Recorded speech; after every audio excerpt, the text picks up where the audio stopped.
Ryan Aho here, and the one and only Bert Lehman from the One to Go Show, bringing you another episode of A Blast to the Past, where basically Bert and I kind of turn back the clock, turn back time, take a look back at some drivers, past events that correspond with the episode number we're on. We didn't do the show last week. It was episode 180. So we're going to do 80 and 81 this week. So we talk about some drivers, have a little trivia, see if I can possibly stump Bert Lehman. Sometimes I do. Sometimes he gets them right. We'll find out here today. Little shout out first, Impact Health Sharing. If you're a person that pays for your own health care and you feel like you're paying too much, or if you have employees and you pay for their health care and you're paying too much, hit me up, 218-969-1380. Might be able to help you save some money. Been able to help a lot of people do that, and we'll see if we can help you out. So, Bert, let's start with number 80, right? So I got 81 on here, but let's go to 80 first. Do you have a few 80s and 81s? I only have 180 and I don't have an 81. I'm going to be honest with you. It's tough, right? Because this is kind of one of those numbers. I have a few 80s, but 81 kind of struggled. I do have a couple. I thought I might have an 80, but then when I did my research, it's an 83. So that'll be coming up in a couple shows. Sounds good. Well, I'm going to start. There's a few that I don't have a lot of information about, right? But we're going to go ahead and I'll start with a few because I have more than you do. So over in Superior, Wisconsin, I'm very fortunate. I get to be part of the Hall of Fame class this year. One of the gentlemen in the Superior Speedway Hall of Fame is Jack Hunker from Superior, Wisconsin. Bert, to be completely honest, I know absolutely zero about his racing career. So fans, we like a little interaction here, right? If you have some stories, some photos, some information about Jack Hunker, who's in the Hall of Fame in Superior, Wisconsin, go ahead and post them in the comments below. With that said, I did race against his son, John Hunker, right? Johnny Hunker. He was a good race car driver. He raced everything, Bert. He ran in the street stocks, in the street stock division when he ran Superior, Proctor, that area. That 80 car, sharp looking ride, very, very hard to beat. Transitioned up into the super stocks. Again, beautiful race cars, very fast, especially at the Superior Speedway. And then he transitioned. He did run a little bit in the late models as well. He raced for a guy, I don't remember the guy's name, but they had a musical cars deal. Quite honestly, I think he ran a couple different numbers. I know he was 80, but I think maybe he ran under the 16 banner as well. But Jack and John Hunter, Jack and John Hunker from Superior, Wisconsin. If you're from the Twin Ports, you know these guys. Post your stories, and what we're going to urge you to do is shoot, in the comments below, right? Whether you're watching this on Facebook or on YouTube, in the comments below, if you have some stories about any of these drivers we talk about, post them in there, right? Or hit me and Bert up. Let us know the story. We could talk about it on the next episode. Coming up, obviously, we're on 80 and 81 this week. We're going to be on 82, 83, 84 each week, right? So if you have drivers, stories, great memories, if you raced a car that number, hit us up. We'd love to hear more. And we're going to be building on this show as we go. Now, over in Ashland, Wisconsin, I think he's from Ashland. Somewhere over in that neighborhood. I'm pretty sure he's from Ashland, Bayfield, Iron River. I don't know, somewhere over east of Superior, okay? But a name that everybody knows from Superior, from Ashland at the ABC Raceway, A.J. Johnson. So, again, Bert, not a guy I knew a lot about. He was kind of a little before my time. The only memory I personally have of A.J. Johnson, so there was a 6-cylinder class. My dad raced in the 6-cylinder division as well. We went down to the Iron River Speedway, kind of in between, I guess it would be in between Superior and Ashland. And they ran a day race down there, and they were battling. And for the life of me, I don't remember who won. Probably my dad. We're just going to go ahead and say that. Probably AJ. I have no idea, right? But I do remember this, right? It was those two battling for the lead, and the announcer was like, and in the 17, we got Rudy. And he's like, I don't know how to say that. We're just going to go with Rudy. And he would not say my dad's last name. He's like, I don't know if that's a cuss word or I'm not really sure what to do. So I'll never forget that. I was pretty young, and AJ Johnson always had really sharp looking cars. I did talk to Steve Stewart, great race car driver from Ashland, and he said one thing about AJ, a lot of drivers that race in Ashland got started helping AJ, whether it was with his cars or with cars he owned, cars he was working on. Drivers like Steve Stewart, Kevin Eater, Tanner Hicks, they got started working on race cars with him. And he owned AJ's Masonry, so he was a bricklayer. Probably means he was a tough son of a bitch. Probably don't want to mess with that guy, right? Because if you're a bricklayer, probably a little bit tougher than somebody driving a truck and playing on a computer. Just saying, okay? In the summer, in the wintertime, he built race cars, and then he transitioned into a car owner, Bert. So a guy by the name of Greg Kuklinski, we briefly talked about him on episode 77. He started at 77, but he transitioned to 80 when he partnered up with AJ Johnson. AJ did all the work on those cars. Kuklinski won a ton of races.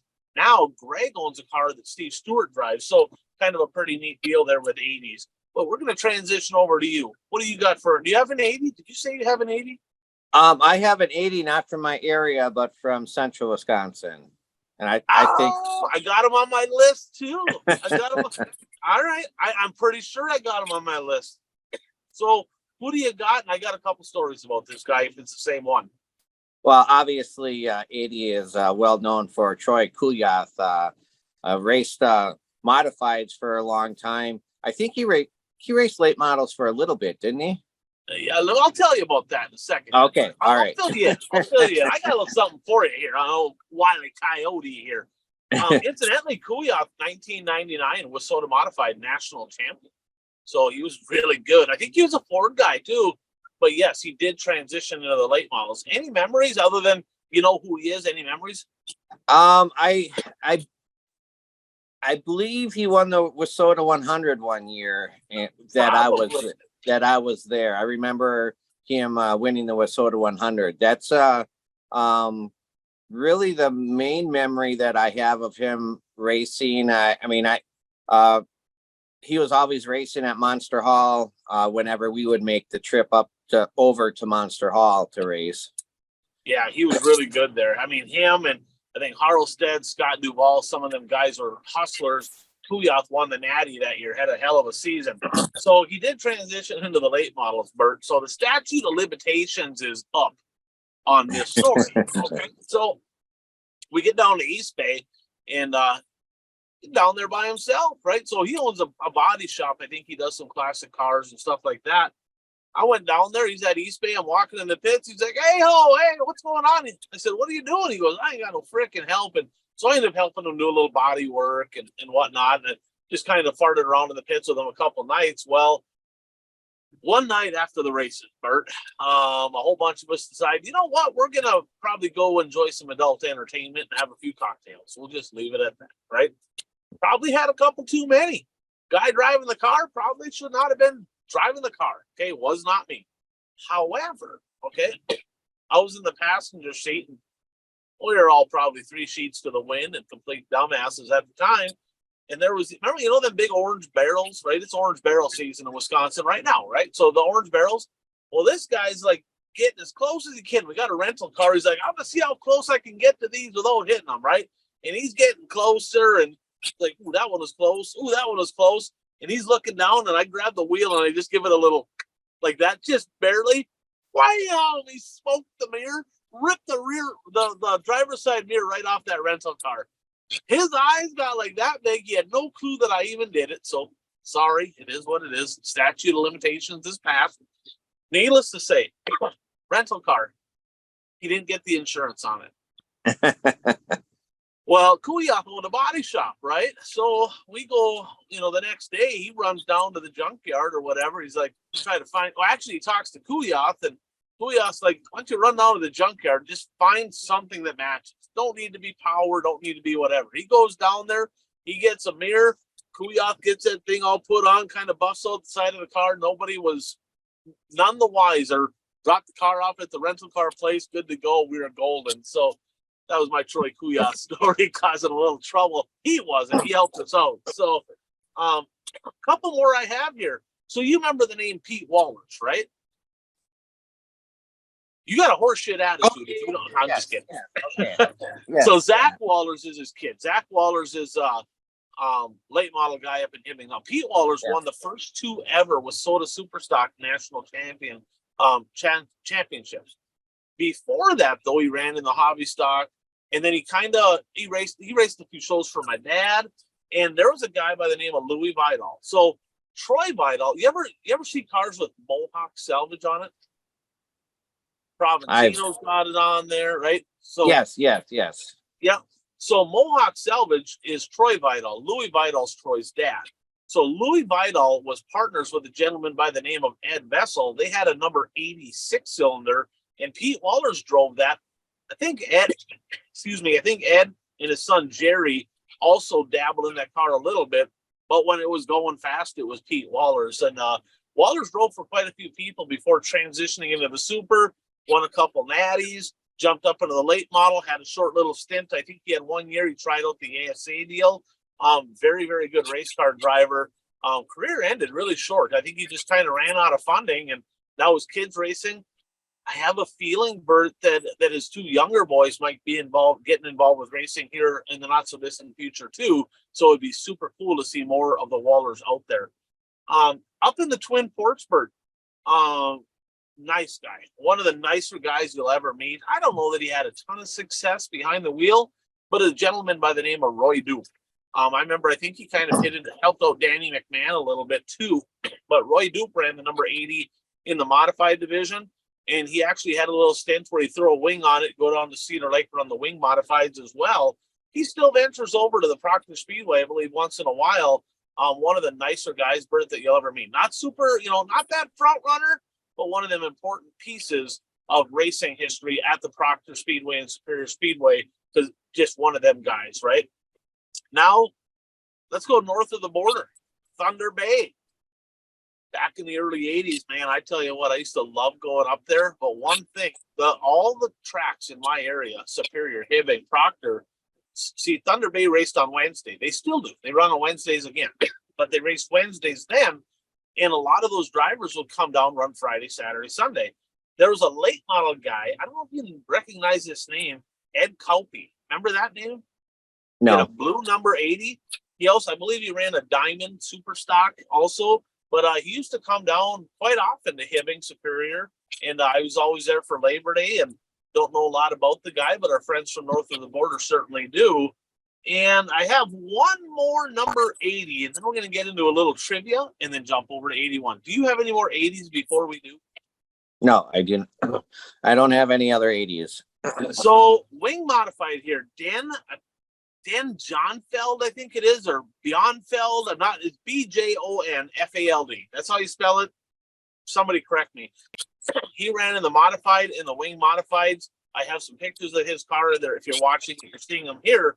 Kind of a neat deal. Don't know a lot about him, but his grandson, Daniel Bjonfald, maybe, is a rookie in the B-Mod class at the Cedar Lake Speedway. Super cool to see another generation of his family out there racing. That's a name that I haven't seen around the racetrack for quite a number of years. So super cool that he's got a family, a grandson out on the track. So we're going to be able to see him hopefully for years to come. So Bert, what do you say? Let me look here to make sure we got no more 80s. What do you say we jump into a little trivia? Little bit of trivia. 1980 Labor Day Shootout. Hibbing, Minnesota, 2nd annual Labor Day Shootout. Super stock feature won by Steve Vessel. You know Steve Vessel, the Vessel name. Steve Vessel is the only driver to win the Labor Day Shootout in 4 different classes: 6-cylinder, super stock, modified, and late model. Steady Eddie Bertram won it in the 6-cylinders. But there was a gentleman that won the late models. So I'm going to give you 5 names. Steve Eggersdorf, Leon Plank, Pete Parker, Red Steffen, Tom Steining. Who won it in 80? In 80. I'll go Pete Parker just to be different. You're such a homer. Really? You got to go with the Eastern guy? You're right. You're right. Pete Parker, 1980 Labor Day Shootout winner in Hibbing. So let's jump to 1981 because we're doing 80 and 81 in the same episode. Steady Eddie Bertram, back-to-back years. First driver to ever win 2 Labor Day Shootouts, Eddie Bertram. Chisholm guy, by the way. Late model guy, though. The Mach 1. The Mach 1. You remember the Mach 1 body? Well, I remember the body, yeah. Do you know who I'm talking about?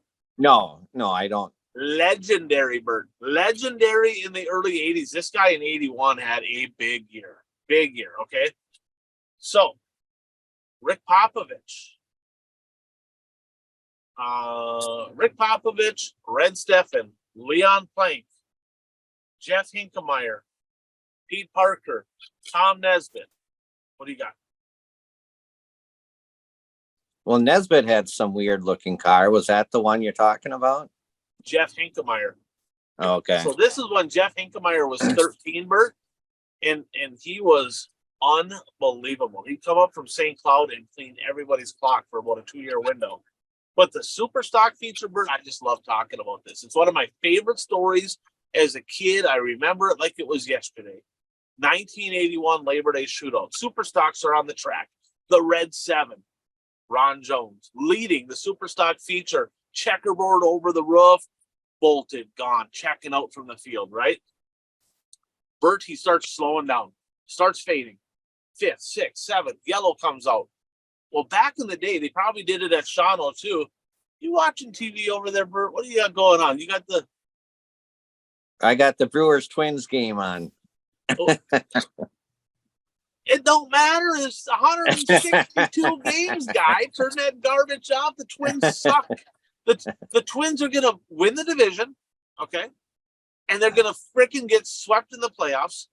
And the Brewers might win the first round of the playoffs, and then they'll get bounced too. So, like, you're watching a bunch of losers here, okay? So, Jones is leading, yellow come out. Did they used to stop the cars on the front straightaway when the yellow came out at Shawano? They would line them up on the front strip. Yeah, they would stop them, and then they'd line them up because they had a board. They'd write the numbers down, and then they held the board up, and then the cars got into their starting position. Okay, so at Hibbing, they'd stop them on the front straightaway. They'd call down to the head judge, and then he'd point, boom, boom, you, and you go around to the back straightaway, and you'd stop, okay? Well, when the yellow came out, Jones was stopped, and they pushed him down into the pits. They used to pit in the middle down there. Cars were getting pushed, and the lineup procedure was pretty slow back then, right? Next thing you know, here comes Ron Jones back out on the racetrack, but not in his car. Steve Rudiger's car. They duct taped over the 2. Now it's a red car with a 7 on it. Jumped into that, came back out, and the front straightaway guys like looking up in the like, what are we doing here, guy? Like you can't be out. That's not the car you started the race with. So he's kind of bantering back to the head judge in the booth, right? And he's kind of like, nope, you can't do it, nope. And he's kind of waving his arms. He comes here, and they're kind of talking and guessing he's probably looking down in the pits, right? Well, he's like, nope, absolutely not. Sends them to the pits, right? He sends them to the pits, and literally it couldn't have been 30 seconds later because the cars were not going green yet. Here comes Jones back in his car. See, he had a quick change rear end in a super stock, which incidentally they don't now. I'm just saying, quick changes belong in super stocks too. They had them in supers in 1981. Why not in 2023, right? Well, they broke the gears. They changed the gears by doing that delay. Come from the back of the field up right around 4th, 5th, 6th, somewhere in there. And I'm like, man, I wish I would have been 10 more laps because he was coming from the back. It was unbelievable. I remember it like it was yesterday, but Darrell Nelson's dad, Billy Nelson, won the feature. All right, Bert, 1980, inaugural Jackson 100 in Brownstown, Indiana. T-Mac won it last year, 2022. Who won the very first one? Donnie Moran. Charging Charlie Schwartz. All right, I'm gonna give you a couple clues on this. Next one's kind of good. This one rings a little closer to home. You're familiar with the Napa Go for 50, right? Yeah. Okay. 1980 was the inaugural year of the Go for 50. At Owatonna? Well, I'll go ahead and ask you that. Where was the Gopher 50 in 1980? Oh, I don't know. It's always been at Owatonna until it recently changed, as far as I know. That was true. I thought that was true.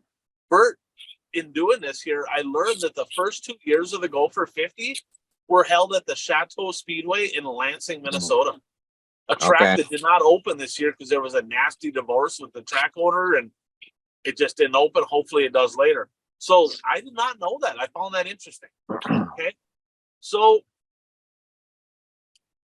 here's the drivers that finished in the top 5. You tell me which one won the inaugural Gopher 50. Phil Prusak, Wendell Kuhn, Leon Plank, Pete Parker, Bill Swanziger.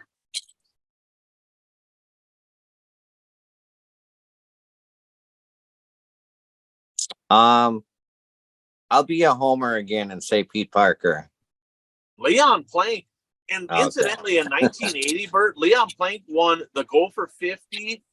Just a few. There's probably more that he won. Did he win Labor Day too? Did he win? No, Parker did. So he won the Gopher 50 in 80. He won the Silver 1000 in 80. And he won the Red Clay Classic in 1980 as well. So Leon Plank had a pretty big year when it comes to specials. 1981, Steve Kosiski won it, Bert. Steve Eggersdorf got third, incidentally, in that one. So let's jump down. 1980 Volusia Winter Nationals. Night number 2, won by Ronnie Johnson. Remember that name? Ronnie Johnson, I think 99. Number 5. Was he 5? Yeah. Okay. Buck Cadwell won night 3. Don Hobbs won night number 4. But a driver from the upper Midwest won the 1980 night 1 of the Volusia Winter Nationals in the late model division. If you get this right, you win a free car or something. I'm gonna say, I don't know if he was racing that soon. Willie Kraft. No. I'll give you clues. From Wisconsin. It's from Wisconsin. So 1980 Volusia Winter Nationals. So I'm going to give you a clue. It's Tom Steide, Leon Plank, Red Steffen, Pete Parker, Ron Prochnow.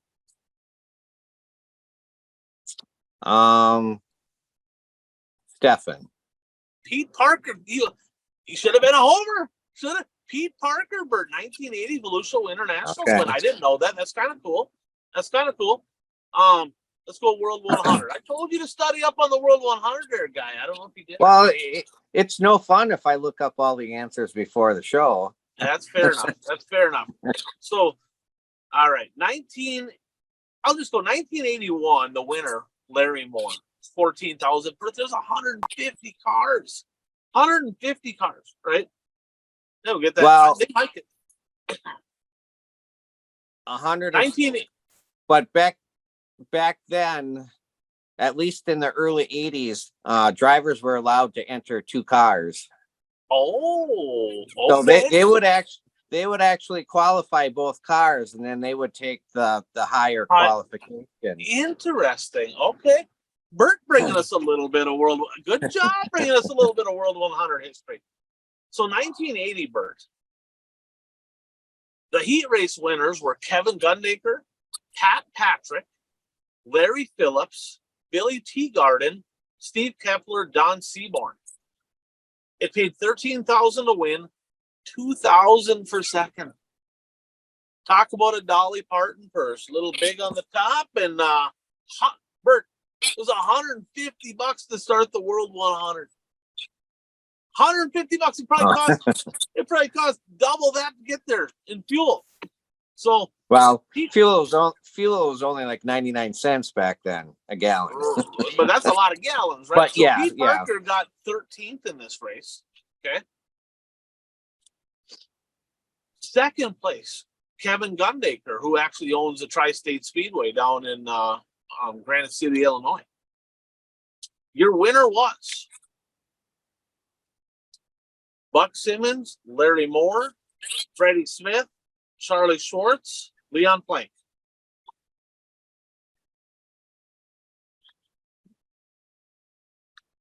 Larry Moore. It's a good guess, but he won in 81. Charlie Schwartz. Charlie Schwartz. 1980 Yankee Dirt Classic. Hawkeye Downs, Cedar Rapids, Iowa. Winner, Rodney Combs, $5,000 to win. Notables in this one, Mike Wallace got 10th. That's kind of cool. Billy Moyer, 12th. Lance Matthews, 15th. But a driver that we talked about here, pretty hot, 1980, was runner-up at the Yankee Dirt Classic in 1980. Name that Wisconsin driver.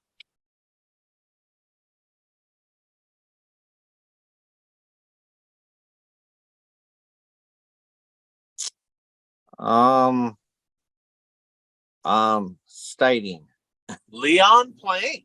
Oh, what a year. I'm telling you what, I mean, he won a bunch of races. He had a hell of a year in 80. So 1981 was the start of a tradition in dirt late model racing. What legendary dirt late model race had their inaugural event in 1981? Is it a race that's still going today? It is. Okay.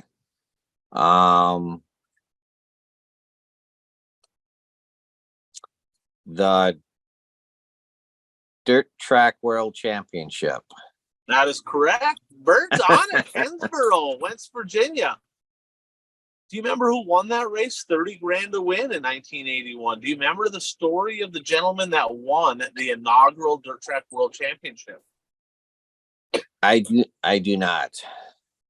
So this driver passed Delmas Conley, who I think he passed last year, right? Last year, the year before, Delmas did. Passed him on lap 37 to win it. He won so in the heat race, Bert, he had a DNF. And he was like, you know what? There's a bunch of cars.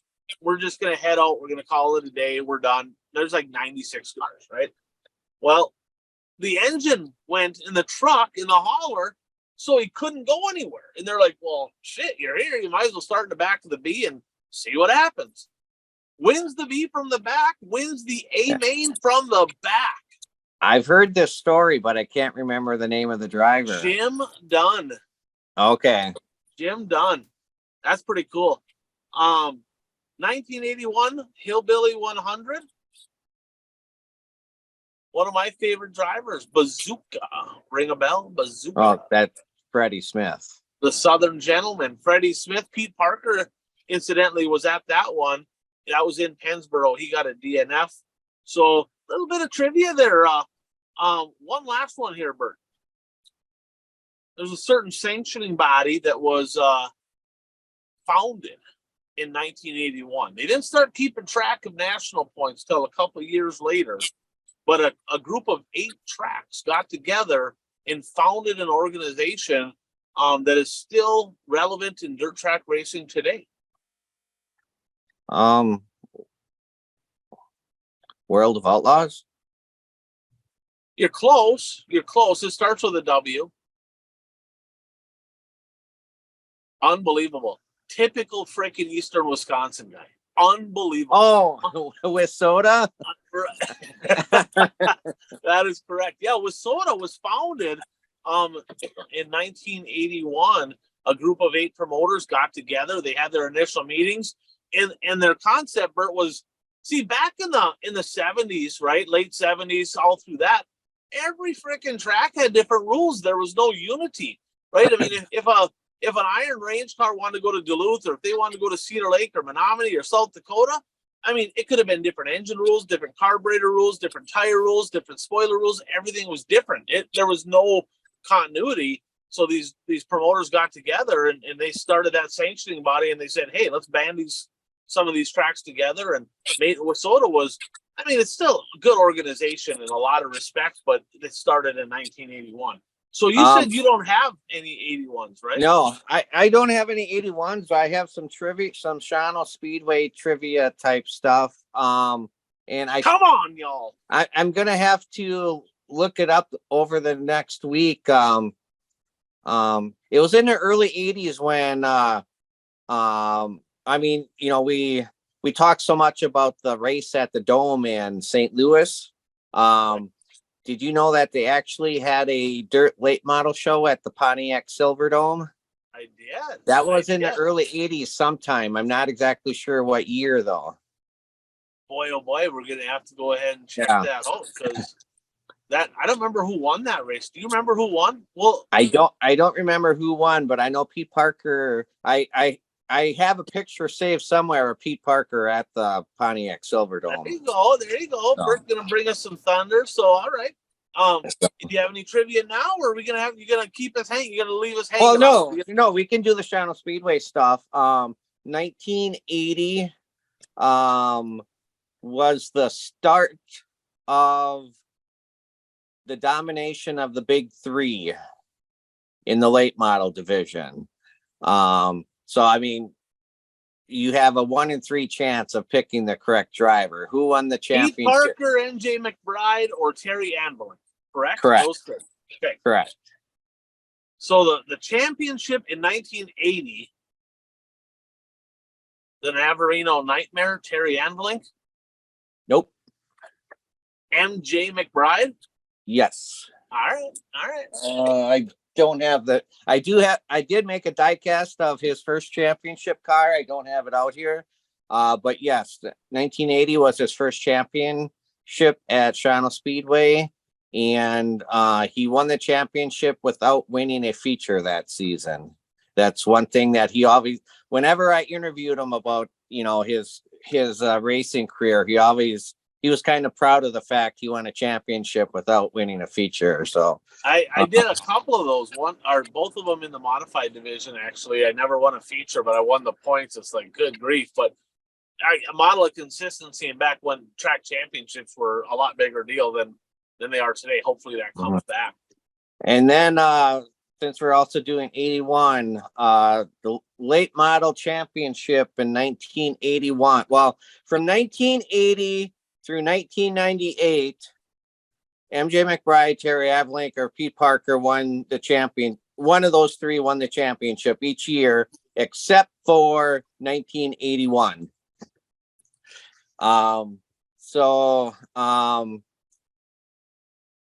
I'll give you some hints. You probably won't get the first name, but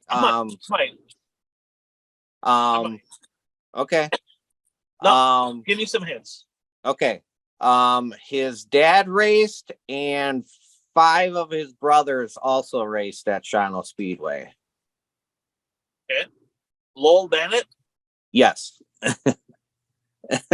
Yeah. How about that? I ain't gonna get it up on my Shano history right there. I must say, got that one. Pretty proud of that one there. All right. Yes. You got pictures of that? We can have Mason throw them up here of Lowell Bennett. I have some early Lowell Bennett stuff. I don't know if it's from 81 that I have pictures of, but I'll send those pictures. So, it was from around 81 that those pictures are from. But yeah, he won the championship in 1981. But back then, quite a few of the drivers would race on dirt, and then in the same car they would also race at Wisconsin International Raceway in Kaukauna on the asphalt. But it was around 82, 83 where the technology was changing so much that you really couldn't use the same chassis to race on both dirt and asphalt. And I actually specifically asked Lowell why he went asphalt instead of dirt racing. And he said if he wanted to advance his career the way he wanted to, he had to make a decision of one or the other. And he thought that he had a better chance of advancing up if he went the asphalt route. If he would have stayed dirt, would the big three have been the big three, or would it have been the big four? Well, it would have been, yeah, I mean, it would have been interesting because he would have been a formidable candidate to win, more than just that one championship at Channel Speedway. Right. So that's 80 and 81, Bert. 82 next week. I got a couple. I don't have a lot, right? So We got 82, 83. We got a couple fun ones in there. So 81. I have a driver by the name of Mike Rich. Now you're probably familiar with Mike Rich. He ran the 519 in the sprint cars.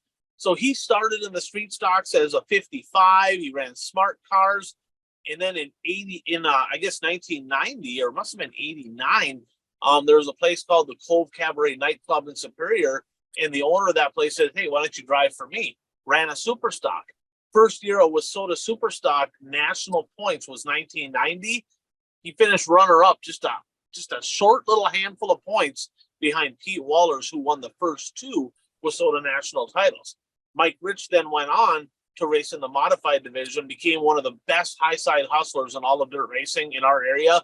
I mean, super fun to watch. I mean, the stickier it was, more of a cushion, the harder he drove the car. Incredible to watch him.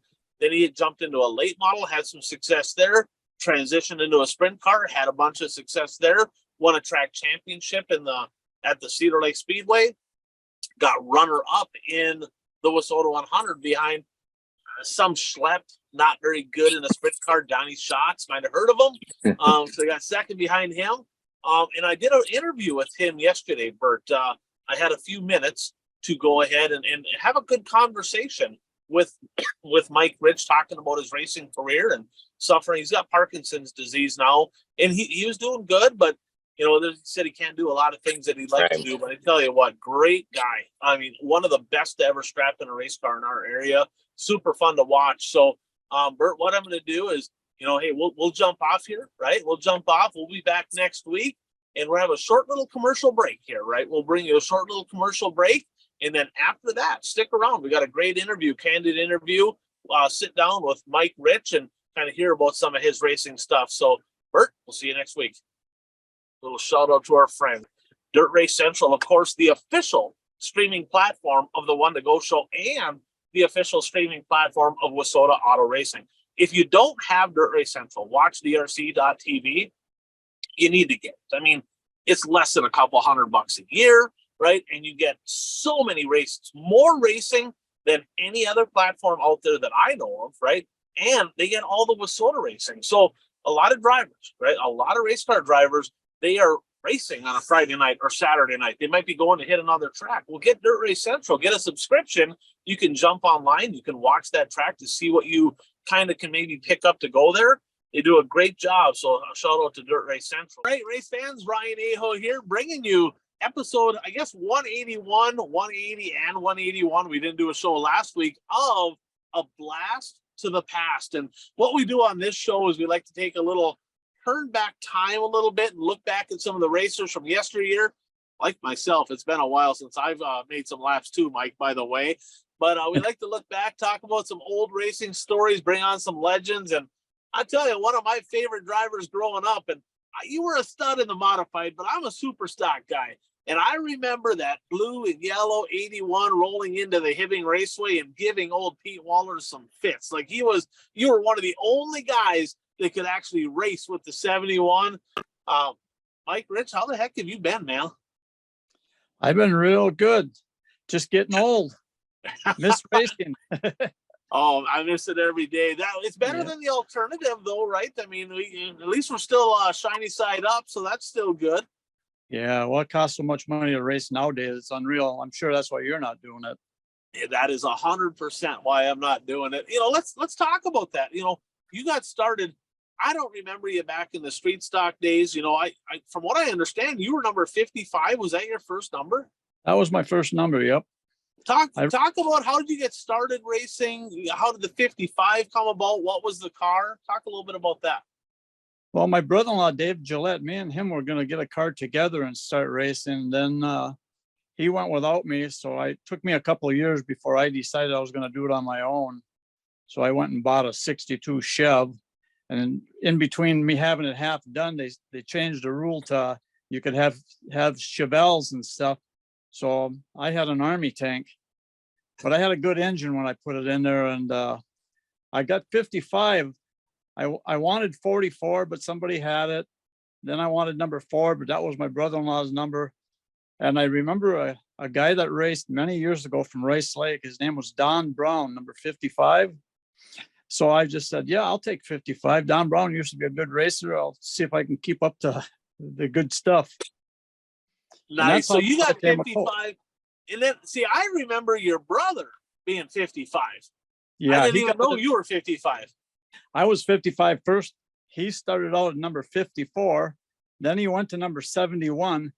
And then he asked me if he could go 55 because I wasn't using it no more. And I said, yeah, go for it. Nice, nice. So how many years did you race under the 55 banner? Probably 7 or 8 years. Oh, you did. So was that Yeah. considered what was the class? Was that a street stock, super stock? What kind? It was a little different deal. Well, when I had the 55, I had street stock, and the super stock I got to be number 81. But then I raced smart cars. You familiar with them? A little bit. Talk a little bit about them for those that aren't. They had them. It was a cheap class. It was like the modified classes now, but a lot cheaper. Basically, you use a stock 350 engine, put a cam in it, and that's about all you could do. But they turned times as fast as the late models did. We could run big tires and, stuff like that.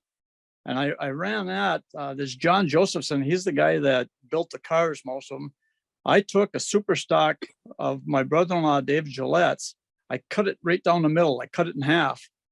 I shortened everything up on it and made it what they call a smart car.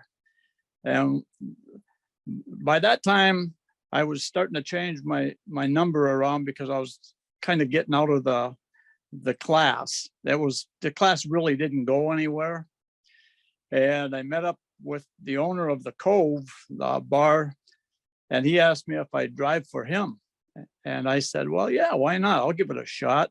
And when he first told me, he said it was a modified, but when I went and looked at the car, it was a super stock.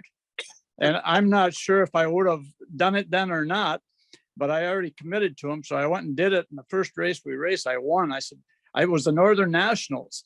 I won the heat and the feature the first time ever in the car and for them guys. And I thought, yeah, I'll run a year of this for you. So that's when we ran against Pete Wallers and everything. Me and him were head to head almost all the time. He knows me out in the point championship, but I don't know how far he beat me by, but I had good races with him. For the Wissota point championship? For the Wissota, I think it was the first year Wissota started the points. Yeah, I think you were second, weren't you? And was Tim Niska maybe third? Yeah, he was right behind me, maybe 1 or 2 points behind me. Yeah, so that was a heck of a battle. That was fun, and you'd come up, and who are some of the other guys? Silverness was pretty good then. Was he racing that first year too? Randy Silverness was too, yeah. It's Randy was the cleanest driver I ever raced against. Up till now, that guy was just super clean. Good kid.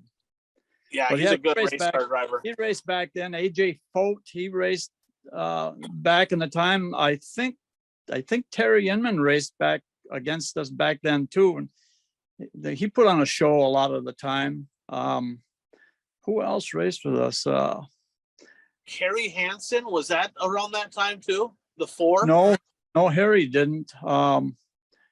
Geez, I can't remember all the guys. It's a ways back. I'm old now, so I can't. I'm telling you, that was when I kind of was cutting my teeth, because that must have been 1990 was the first year, right? Because Wallers won it in 91, and then I jumped into a super in 92. So we're talking about years I was already racing, so I am too far behind you myself, to be honest with you. Yeah, I remember you racing in the street stocks, I think it was up there. Did you always have the same number, or did you change too? 71A, the vast majority. I was 71 to begin with, added an A my second year in super stocks, and then I had 33 money 1 year when I drove for Frank Beffer in a modified, and other than that, it was 71A all the way through. So okay, I thought you had a number different one time. That way people knew who to throw stuff at. I had to keep the same number, keep it simple.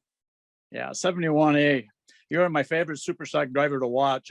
Up to this day, I still think you're the best there was. There's some pretty good ones. Sobraski's out there, but he's out there and you're not there to compete against him. So who knows? I might get awfully humbled if I did. He's tough to beat, but I appreciate that. I mean, it was a fun ride.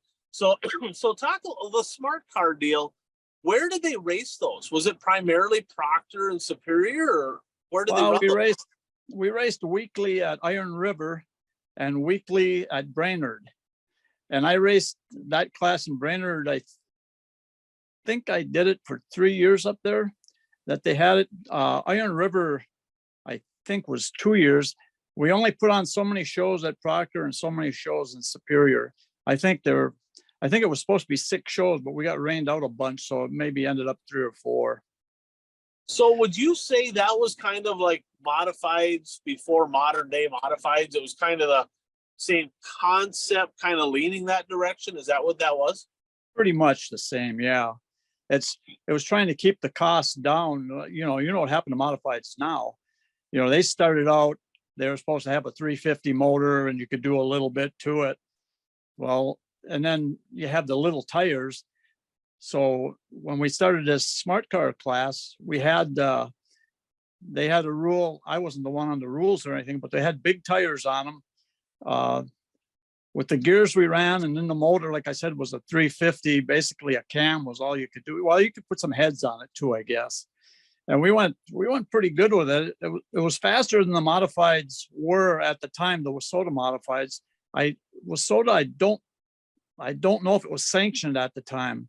I think Rice Lake was just starting out with them, and the smart car was supposed to be a low buck deal, so a lot of people could get into it. But why they didn't, I don't know why. Because you could take, like I did, take an old super stock, cut it up, and make it into one.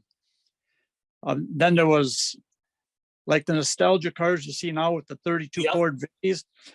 Well, a lot of the guys had them. They built their chassis. So John Josephson built their chassis, and they put them kind of bodies on them. And Kenny Melanson, I raced against. He must know his name. Oh yeah, he raced sprint cars. He raced super stocks. He's the first super stock driver to have a Studebaker. But I looked up to him because he raced sprint car before I did, and I always wanted to get into it. But he built his modified smart car, and he was a tough one to beat. I remember the best time I had against him is I won the heat and feature in Superior, and he placed second behind me. Ron Carlson, I don't know if you remember his name. I do. He told me he wanted to check my engine, thought I was cheating because I beat Kenny. That's a good problem to have. Yeah, so I let him go check it just to make sure I wasn't cheating. You're not cheating unless you get caught anyhow. Nice. They seem, I don't know, teching maybe is kind of optional nowadays. I mean, there's probably a lot more cheating than we know, but again, that's kind of the old adage, right? So Tom, you mentioned sprint cars. You actually, you had quite a stint. You ran everything. You ran the street stocks, the smart cars, super stocks, and almost won a national championship. Modifieds, we're going to come back to that because you were really close. I think you got third in the national standings in a mod, right? Yeah, I think so. And then you ran a late model. You ran sprint cars. Didn't you win a track championship at Cedar in the sprint car division?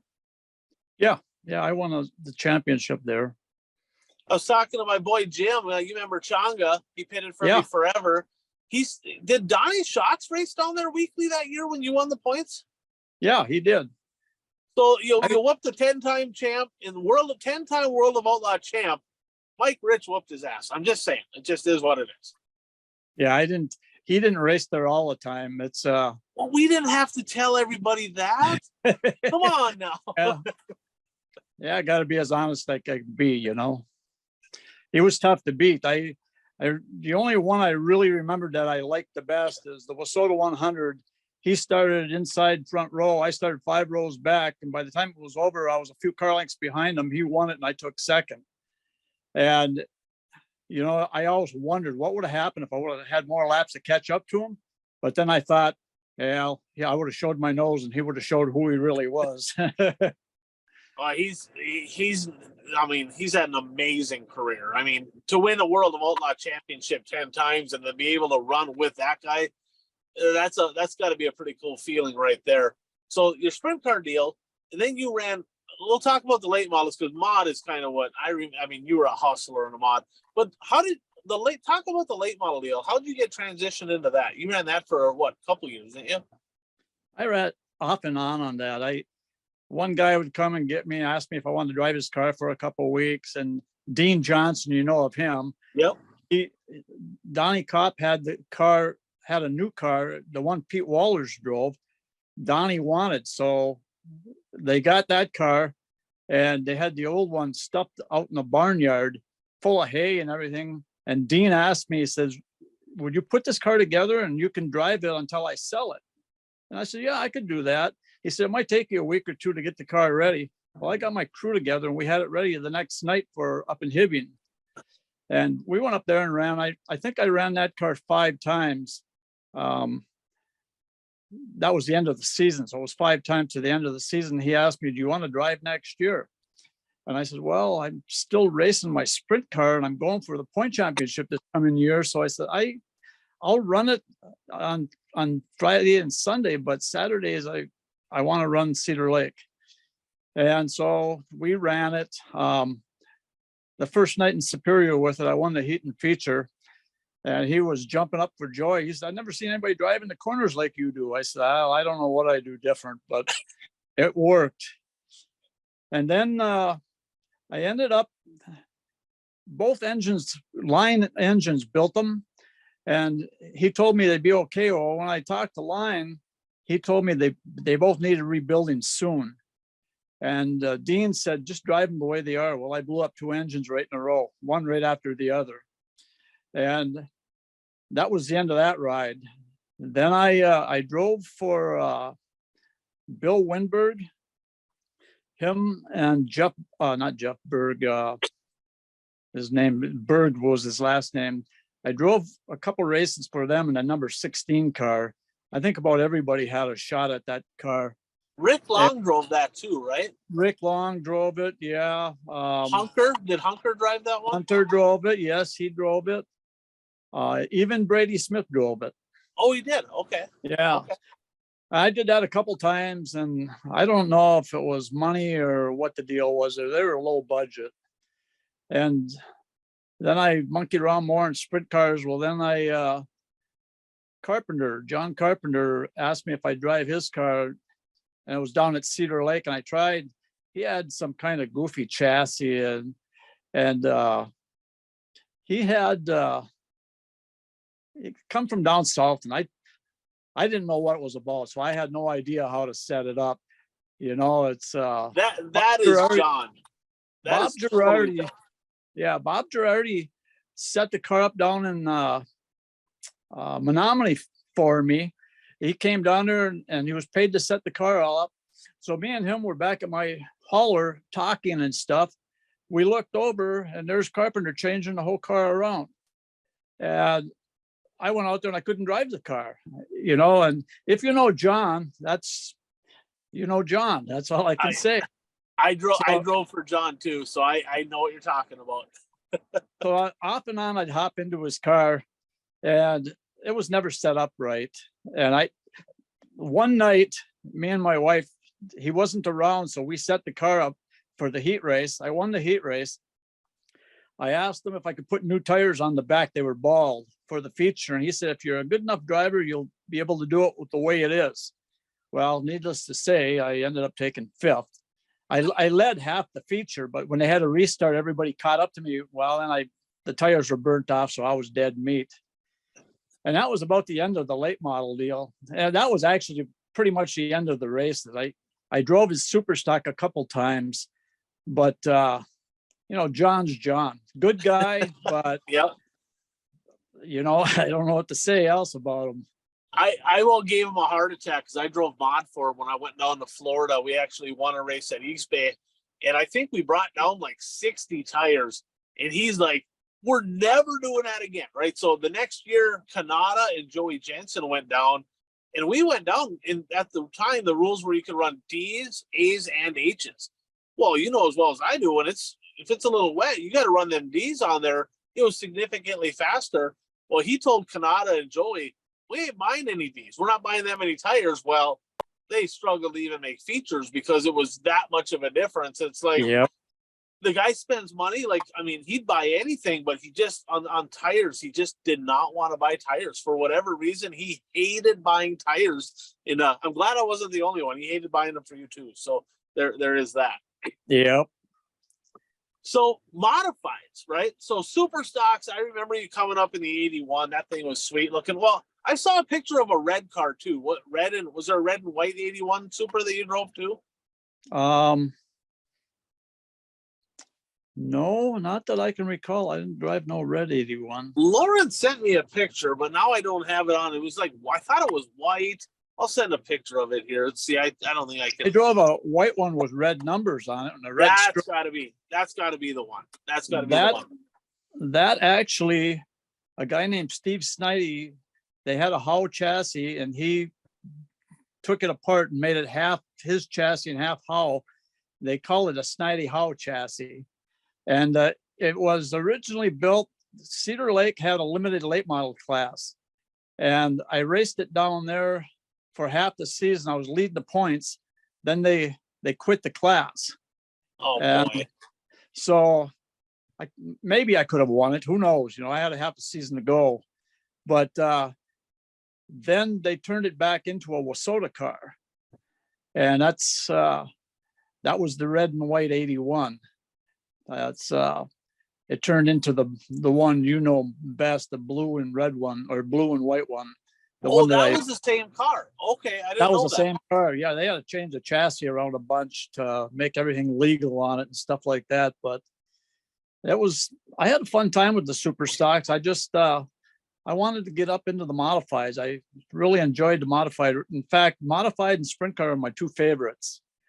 I don't know which one I'd pick over the other, and probably sprint car, but I got to drive the modified a lots of races. That is so your style of driving, right? Because I think, and we're going to give some comparisons here in a minute, but I don't know if I can even think of anybody in our region, right, that was a better high side hustler in a modified. I mean, you like to bang the berm, and like you weren't like go-karting around the tires. You were like bringing it, right? And it was super fun to watch. And that sprint car, you obviously got to drive the same way. Who would you, in races that you watch now in the modified division, is there anybody that you kind of say resembles that a little bit more than somebody else maybe? If the track's right, Donnie Kopp's son does. He puts it in on them corners pretty hard on a cushion. And he'd probably be the top guy that I would think.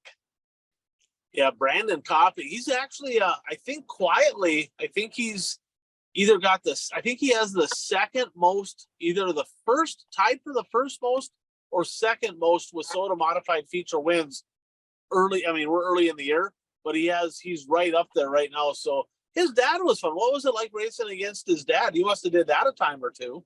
Oh yeah, I had a blast against Donnie. We'd go side by side all the time. We both hit the corners pretty hard. You know, we raced at Cedar Lake at the 100 one year. We'd go one lap, he'd be on the outside, I'd be on the inside. The next lap, I'd be on the outside, he'd be on the inside. It was fun racing with him. It's fun racing with Eddie Wakefield too. Eddie, there's a guy I don't.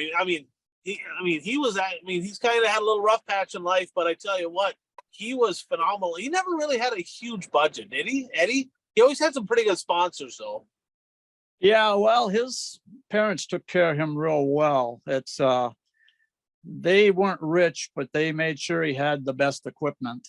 Right. It's another guy, Jeff Berg. I helped him out a whole bunch, and I actually helped him to his first feature win.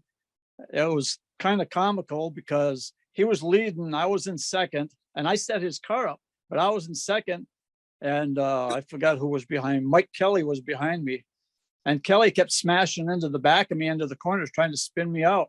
So I slowed down, so he couldn't do anything. And I let Jeff go, and Jeff won his first feature that way. Was that Superior or Cedar Lake, or where was that? That was that Centuria track. I forgot what. Okay, St. Croix. Yeah, St. Croix Falls or whatever. Yeah, St. Croix. Yeah, it was there, and he was so happy to get the win. And he goes, "You let me." I said, "No, I didn't let you." I said, "I was battling with the guy behind me." I said, "You won it." But then the following year, I helped him out. I basically was over at his garage all the time, setting the car up and stuff like that. And he ended up winning. he got to be a good. He used to hit the corners pretty hard too. He did, and he's I guess he's really good on ice too, right? Ice motorcycles or whatever. Oh yeah. When he gets on the bikes, he's one of the best. Right. That's what I heard Lauren was telling me. He's been busted up like Evel Knievel. Really? Oh yeah. I don't quite have the body for racing a bike. I just don't. I would bounce down there. It would not be a good deal. So Yeah. So what are some other modified stuff? You did that Dakota Classic Mod Tour. Did you do it more than once? I know you did it 1 year. Did you run that more than once? No, I ran out there during it a couple times, but I didn't run the whole thing. I'd go to a certain track and run. Okay. Then I'd come back. It's my aunt lived in Dickinson, so I'd go out there and run that track. It's kind of where I learned Leo Burkhardsmeyer. It was how would I say that to be nice? It was easy pickings for him because they'd have 4 modifieds, and then 3 of them were actually street stocks with the fenders tore off. And Really? that's a true story. Oh yeah. Yeah, I went out there and raced, and I was parked by a guy, and it was 68 Chevelle, and I said, "What class you run with?" Because he had tires like ours and stuff. And he goes, "Well, I run modified." And I said, "Modified?" He said, "Yeah, I run against Leo and stuff." I go, "No way." He said, "Oh yeah, he comes here every week. No one can beat him." Well, I wonder why. You know? So was that the years that he was winning national points? He was racing against that? Yeah, and I raced against him one time up in what's that track up north in Canada, Emo. Okay, I raced yep. him. They had an invitation out there. He happened to be parked right alongside me. He walks over to my car after the heat race. I won the heat race, and he's getting ready to go out for his heat race, but he walks over to me and he says, "If you think you're going to win the Wissota Crown, you're wrong, because you have to go through me, and you're not going to beat me." And I go, "Just calm down." I said, "My goal isn't even to win this year. I'm trying to run as many tracks as I can because I want to run sprint cars." So I said, "You go on and do whatever you got to do." And he was just, I didn't get along with him very well. Well, you know, Wissota made a rule for him, right? Oh, I didn't know that. Because that same year, he would actually, if something rained out like on a Saturday or a Sunday, they would actually schedule a race randomly on a Tuesday. He'd call the promoter, "Let's have a race Tuesday. Let's have a race Wednesday." And he'd get 4 or 5 cars show up. And next thing you know, he'd win. He'd clean their clocks because they were all not as good. And so he'd get extra shows just for no apparent reason. So Wissota had 2 rules. One was the car count rule, the extra show points. And the other one is you had to schedule races 2 weeks out. So that way they couldn't just schedule a race on a whim. Oh, so I never knew that. yeah. So he kind of, I'll be honest, Ron Jones was another guy around that time that was winning a bunch of races. So it was you, Don Kopp, Wakefield, Utenan, Ron Jones. I mean, you raced against Ron. I mean, what was he like to race against? Tough to beat. I think I only beat him one time, and that was at where was it? Up in Dakota somewhere. I can't remember where it's. And I think the only reason I beat him is because he blew up on fire. Something with his engine. He went down the front stretch, and I was behind him. And all of a sudden, big flames come out, and he pulled over. And that's he's tough to beat. That guy was good. I think he probably, in my mind, was the best modified racer out there. At least during his time, he was.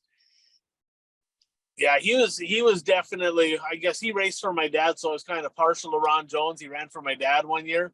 So I was always really liked watching him, but there was only a handful of guys that give him some pressure. Another guy still racing today that kind of was maybe another high side hustler. Did you run against Alan Olafson a little bit too? Oh yeah, I used to run the high side. I used to run back. He'd go in the corner first. I'd be second. We'd be right up there with each other. It's he liked the high side. Good racer. Yeah, for super good guy too. Super good guy. Yeah, nice. So Nice. you had a year where you were just on a tear. And Lauren Inman, my buddy, is kind of really good friend of mine. He said, you had a mask. You kind of had a plan. It didn't quite work out. Something about a mask in the car. We got to hear this story.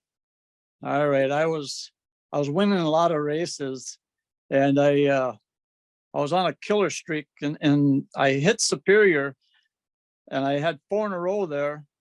And I don't know where Lauren was at the time, but I told some guys, I said, I'm going to have to put a mask in my suit.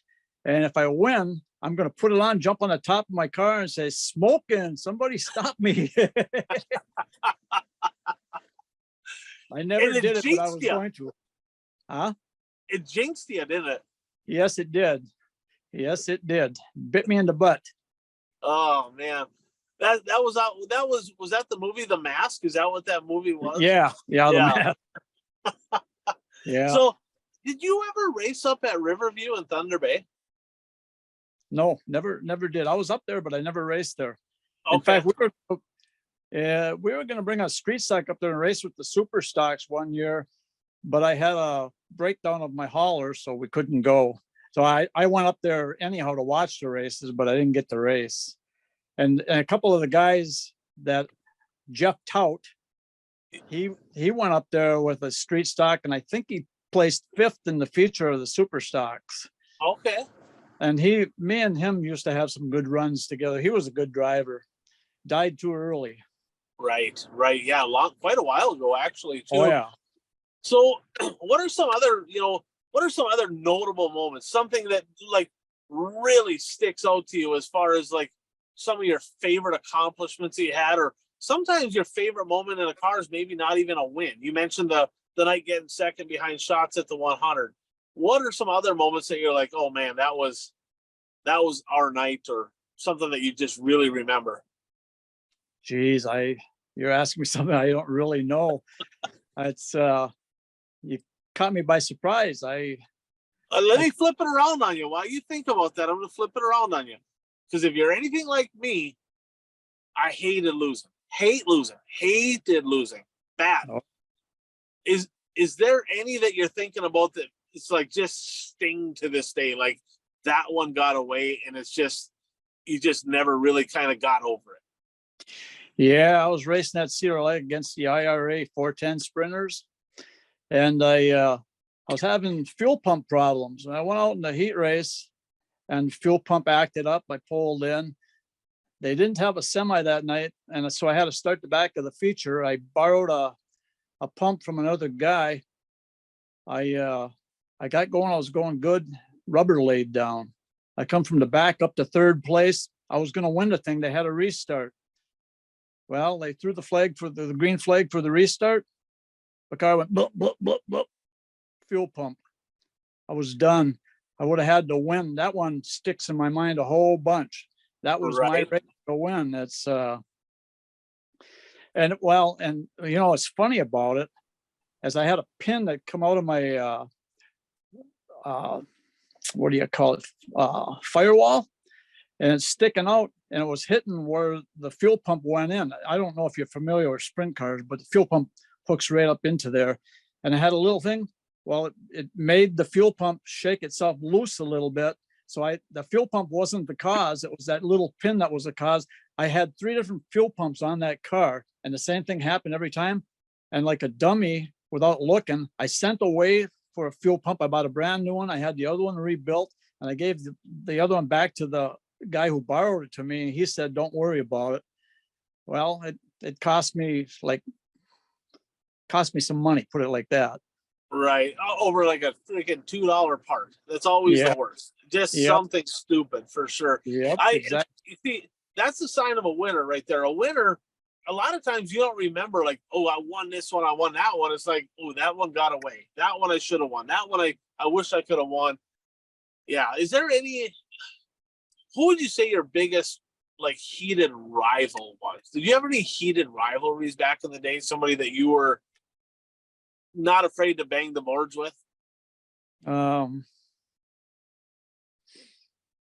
don't know. Pete Wallers would probably be the only one I can think of. It's me and him had battles.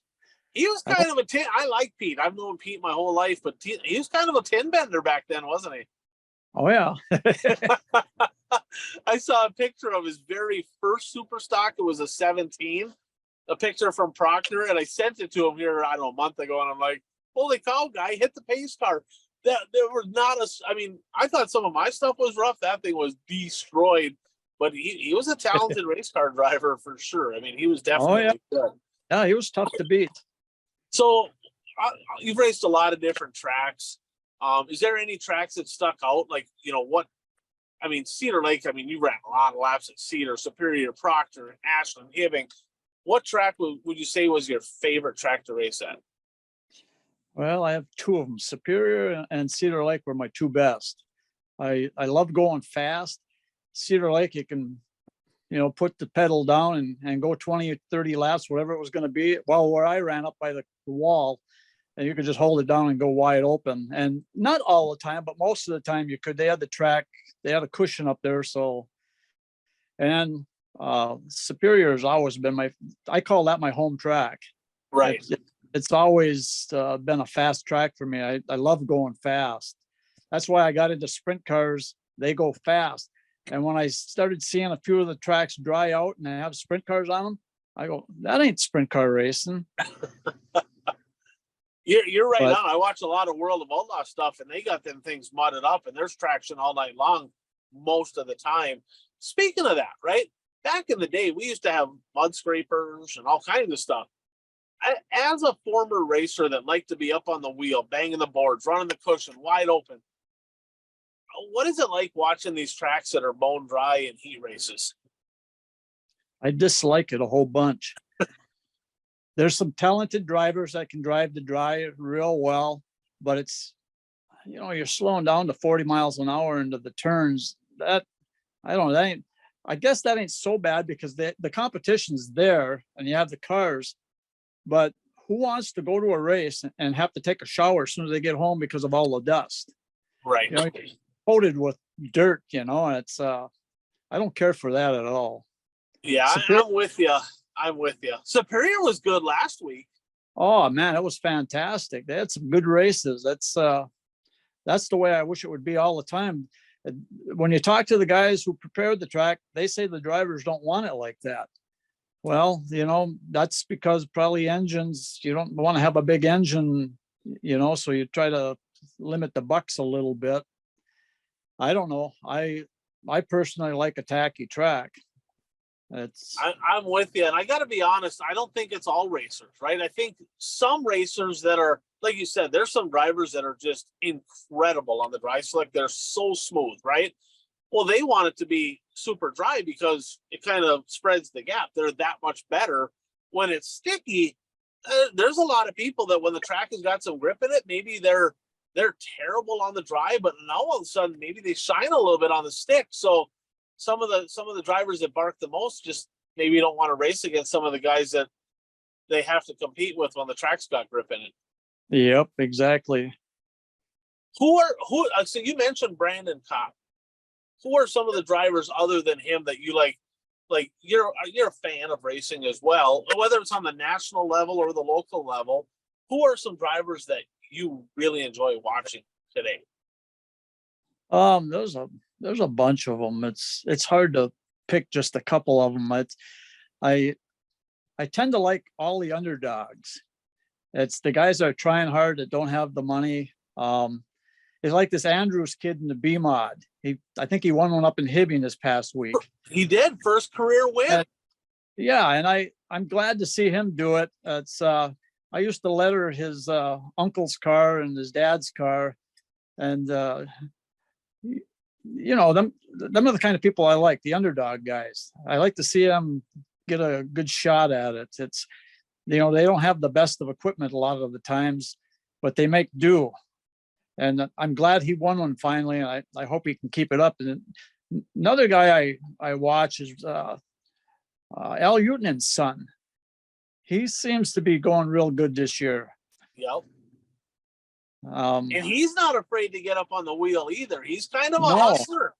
I've seen that when I first watched him, I watched him run low, but now he'll run anywhere. Right. He's a good racer. I'm proud of him too. And it's nice to see because Al raced forever, and now we have another generation of Utenens that we get to watch for a long time. Yep. So that's pretty cool. So who are some people that really helped you the most in all of your years of racing? You mentioned the Cove, right? Yeah. You mean sponsor wise?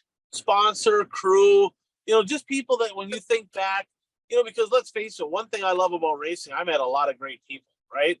Who are some of the people that really, had an impact on your career in one way or another? I had a kid that was with me almost all my years. His name was Angie Simone. I don't know if you recognize that name. Yep. He was there thick and thin all the time. It's ask him to do something, he'd go do it. He knew his routine, and he was probably the best because he stuck around no matter what. I had other guys, they come and go, Right. It's Right. when I went to sprint cars, I had Rod McMahon. He helped me out a whole bunch. He let me use his truck when my hauler broke down, and we ended up, it was 3/4 of the year we used his truck. He didn't care, he'd come to the garage and help me out a bunch. I can't think of some of the guys. I've been out of racing so long now that it's hard to remember all the guys. It's weird, but you start forgetting. You probably know how it is.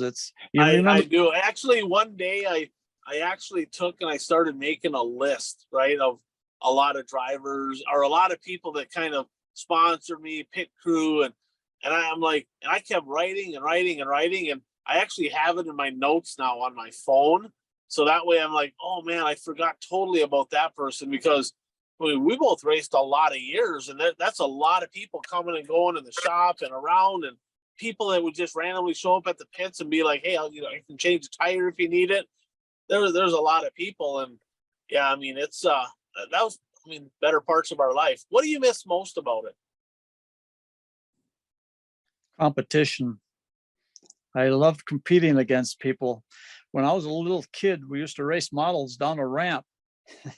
And not to brag, but I also won. We used to race bicycles. There was a track for bicycle racing. I won almost every race I was in on that. If it was rolling marbles down a hill, I was competitive. I wanted to, just compete with people. I wanted to try to beat everybody at everything I did. And it's just the way of life, I guess. I say Angie Simone's been around me, but I should say my wife has been around me the whole time. She's been in the pits working on my stuff. During the week, she's out there with me on the car, working on the car when none of my crew is around. And between her and Angie, they were the two best. And she knew what to do she saved me from crashes many times by finding stuff wrong with my car. Nice. So I'd say them two were top two. Probably important that you mention her. That's probably a good idea. Yep. Exactly. And she was always there. I always remember her there with you too. That's for sure. Let me ask you, here's a question. I asked this kind of because it rings with me. I was highly competitive too, right? I bike raced. I did all that stuff with my buddies, and I won. Four-wheeler raced, and I always won. And then I got into racing, and it just drove you. But we haven't raced for a while. For me, 2016, I ran for Scott Duvall. The last time I owned a car was 2013. For you, it's been a little longer than it was mid-2000s. When's the last time that you actually raced on a weekly basis? Oh, wow. That was way back, 1998, I think. It was that far ago. Okay. Yep, okay. Yep, that long ago.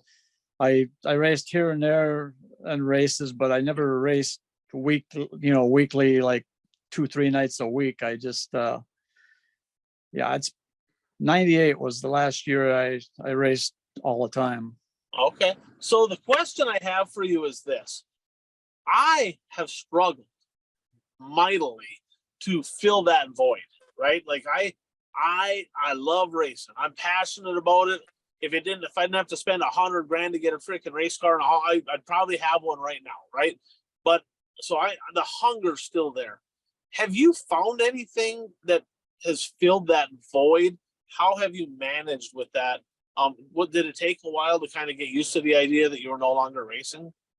It took a little bit of time to get used to it. Now I really, I go to the races. I don't go to the races as often as I used to, but I've got a place. The girlfriend of ours, me and my wife's got a place in the back straightaway in Superior, and I sit in the truck there right next to Kelly Estes' dad. So I see him weekly there when I go. But I play foosball. You know, foosball is. Yeah, yeah. I played that since the early 70s. And I got to be good. In my class, I won the state championship doubles twice. And Okay. then I quit for about 10 years. When my big 10-year reign on racing, when I was doing well, I didn't play foosball at all. I did that. Well, now we hold tournaments in my garage every Saturday night. And last Saturday, I won the first tournament we had. The second one I took last. But That sounds like racing. That's kind of what I do now. That's keep myself occupied. It's I was building a Chevy van, and I had a big blower motor in it that my engine guy, Tronson, you probably heard of him, maybe. Yep. He built my modified and sprint car engines.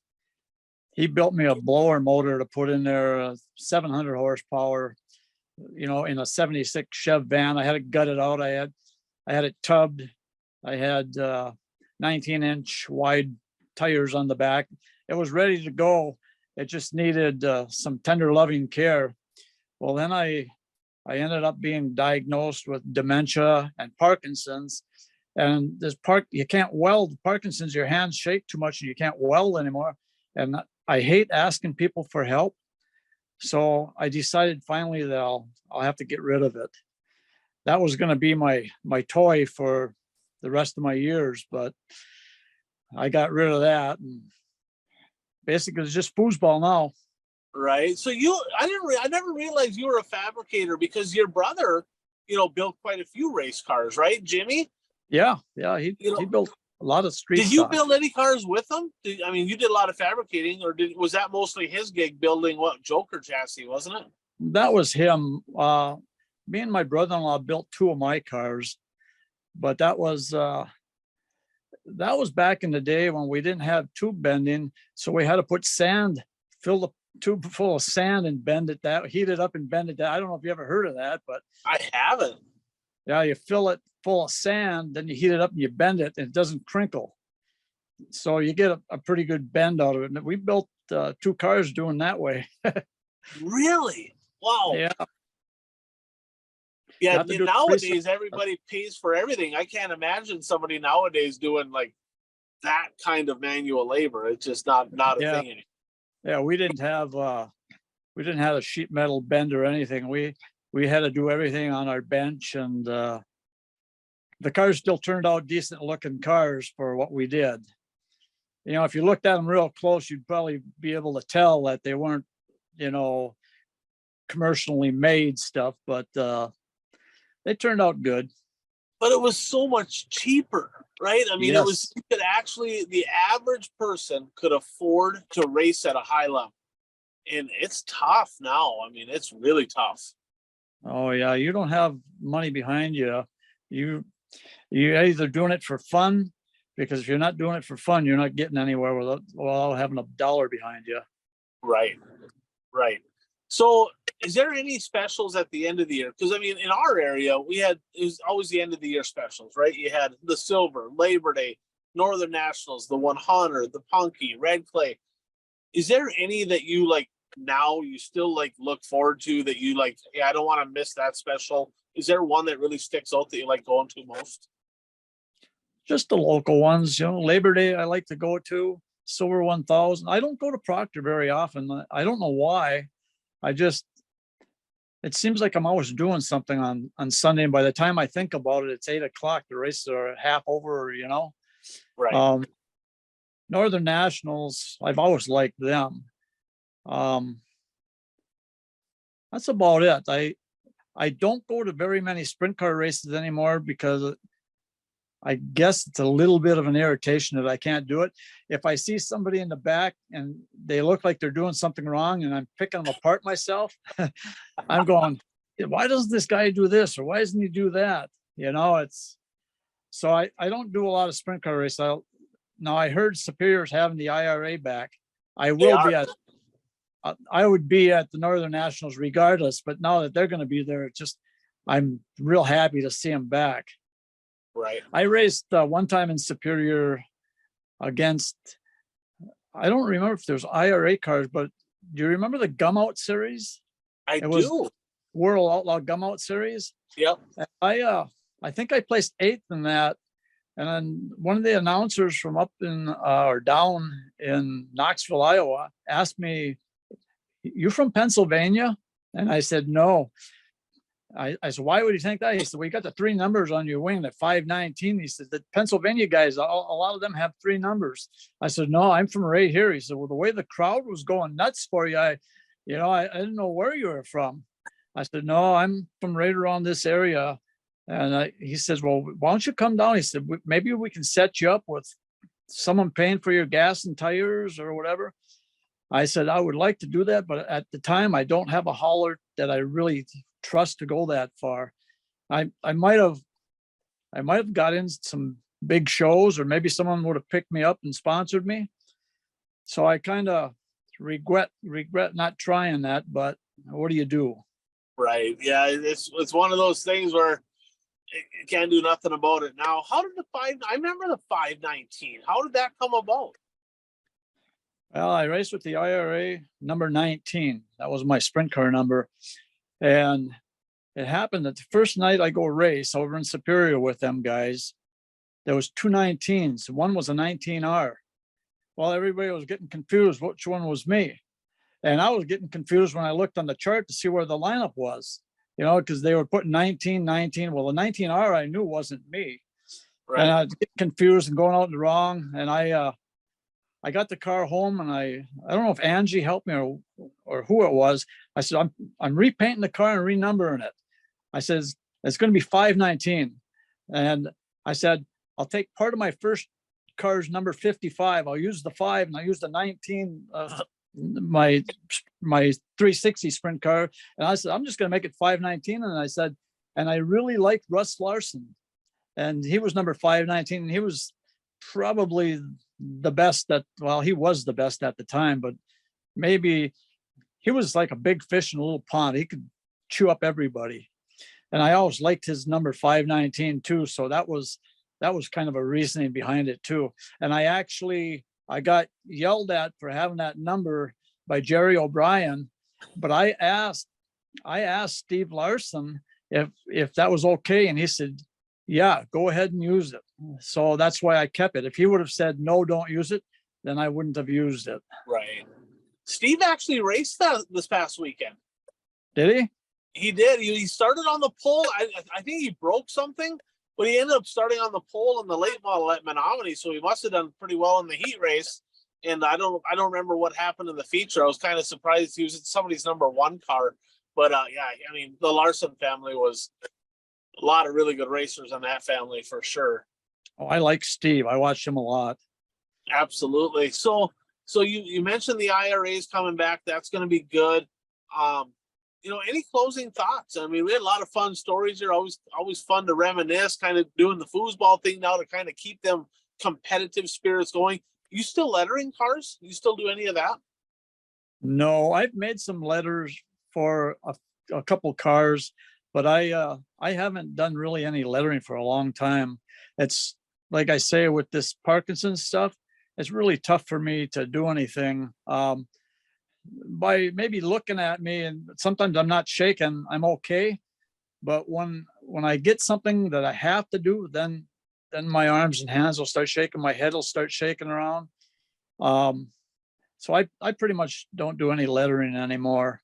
If I got a friend of mine that bought a B-Mod, I don't know if he's going to come out this year with it yet or going to wait till next year. And I told him, I said, well, I'll help you get the lettering on the car.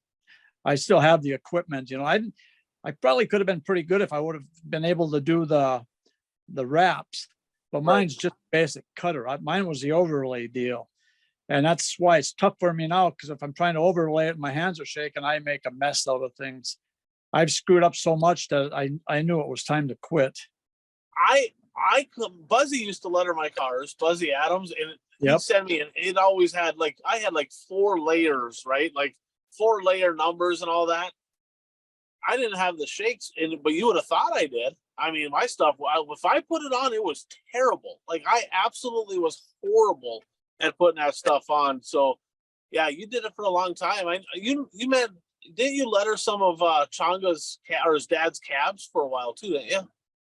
Yeah, in fact, his main guy in the cab now, his wife's main guy, I should say, he wants to come down tomorrow and talk to me about if I could make some lettering up.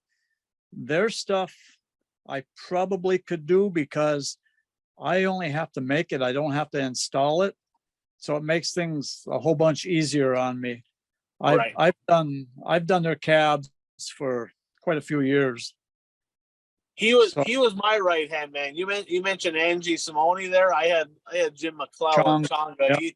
He was my right hand guy, and he kind of cut his teeth, didn't he? Kind of around you guys. Your brother built his cars to start with and stuff, didn't he? Pretty much, yeah, pretty much. He used to hang around my brother's garage all the time. I heard a rumor your brother was talking about building a car again. Is there any truth to that? Is he going to come back out or what? I never heard that one. Yeah, I heard that rumor going around that he might come out with a pure stock, but I don't know if the source was reliable or not, but they said that we might see an old Jimmy Rich sighting back at the Proctor Speedway. So, yeah, I haven't heard that. That's a new one to me. All right, we have to kick him in the butt. We got to get one of us out there anyway. I mean, might as well be him. So, heck, if I could, I play the lottery all the time. If I could win the lottery, I'd get you back out there. I wouldn't go back out there, but there's a few guys that I'd get back out for sure. Yeah, some of the low budget guys that are good.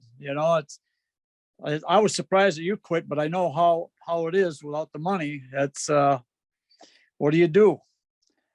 Yeah, I literally thought it was going to be a year off. And then I thought it was going to be, just one more year off. My business is rolling. And then next thing you know, it's another year and another year. And it's I'll be honest with you. I feel like I had unfinished business. I feel like I quit way too early. And I got some buddies of mine because we got the Hall of Fame coming up on the 14th over there, July 14th. And I got some buddies that are trying to talk me into maybe running their car. So, that'd be fun.